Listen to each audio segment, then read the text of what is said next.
पाक फौज पाकिस्तान के अवाम को यकीन दिलाती है कि हमें अपनी ऑपरेशनल तैयारियों और हरबी सलाहियतों पर फख्र है। ISPR की जानिब से कहा गया मखसूस वेपन सिस्टम से मुतालिक मीडिया पर बहस सामने आई। साबिक आर्मी चीफ की गुफ्तगू को सयाक़ो सबाक से हट कर पेश किया गया।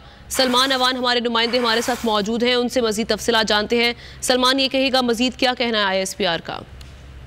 बिल्कुल ये बड़ा इंपॉर्टेंट बयान सामने आया है, क्योंकि हमने देखा कि पिछले कुछ दिनों में मीडिया पर, सोशल मीडिया पर भी उसके बाद बड़ी एक इंपॉर्टेंट बहस शुरू हो गई साबिक आर्मी चीफ के बयान के हवाले से। उसी हवाले से आज ISPR ने मुकम्मल तौर पर क्लैरिफाई किया है, वाज़ेह कर दिया है कि पाकिस्तान की आर्म फोर्सेज जो है मुकम्मल तैयारी रखती हैं, मुकम्मल कैपेबिलिटी रखती हैं पाकिस्तान को डिफेंड करने के लिए। और पाकिस्तान आर्मी या आर्म फोर्सेज के पास जिन वेपन सिस्टम्स की कारकर्दगी के हवाले से बात की गई, साबिक आर्मी चीफ की गुफ्तगू का हवाला दिया गया। दर हकीकत साबिक आर्मी चीफ ने कुछ सहाफियों के साथ उनकी एक ऑफ द रिकॉर्ड गुफ्तगू थी। उस ऑफ द रिकॉर्ड गुफ्तगू को कॉन्टेक्स्ट से हटकर, त्याको सबाक से हटकर पेश किया गया, जो कि इंतहाई काबिल अफसोस बात है। और उसके बाद ही मीडिया के ऊपर इस हवाले से बहस सामने आई। तो आज ISPR ने बिल्कुल क्लैरिफाई कर दिया है कि पाकिस्तान की मुसल्लह अफवाज जो है मुकम्मल तौर पर चौकस हैं, तैयार हैं, और उनकी जो हरबी तैयारियां हैं उनके ऊपर कोई सवाल नहीं किया जा सकता। और पाकिस्तान के अवाम को मुसल्लह अफवाज की जानिब से मुकम्मल तौर पर यकीन दिलाया गया है कि उनकी जंगी तैयारियां मुकम्मल हैं, काबिल भरोसा है, और इस हवाले से किसी को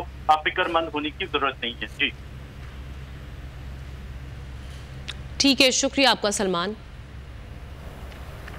हवाए नफ्स की है हुक्मरानी, लुटेरा कर रहा है पासबानी। बोल न्यूज के मार्केटिंग हेड आकाश राम ताहा लापता, तफ्तीशी इदारे जवाब देने से कासिर। अहले खाना परेशान, बेटे की जुदाई में माँ गम से निढाल। जो बच्चो हिंदू पर आए थे जो को पाकिस्तानी, मुझे मेहरबानी करे पंहिंजो आकाश वापस कयो। हुकूमत से बेकसूर और मुहिब्बे वतन बेटे की बाजियाबी के लिए फरियाद। आकाश राम के अगवा के खिलाफ अहले खाना की जानिब से सुप्रीम कोर्ट में दरख्वास्त दायर। सुप्रीम कोर्ट के चीफ जस्टिस उमर अता बंदियाल से आकाश राम के अहले खाना की जल्द समाअत की इस्तदा। मुश्किल की इस घड़ी में आलमी मीडिया ने भी उठाई आवाज। CNN, आज तक, इंडिया टुडे, टाइम्स नाउ समेत आलमी मीडिया ने आकाश राम के अगवा के खिलाफ दिया बोल का साथ। उफ क्या जुल्म है, बोल इंसाफ का मुंतजिर। सब्सक्राइब करें और बेल दबाएं ताकि कोई खबर रह न जाए।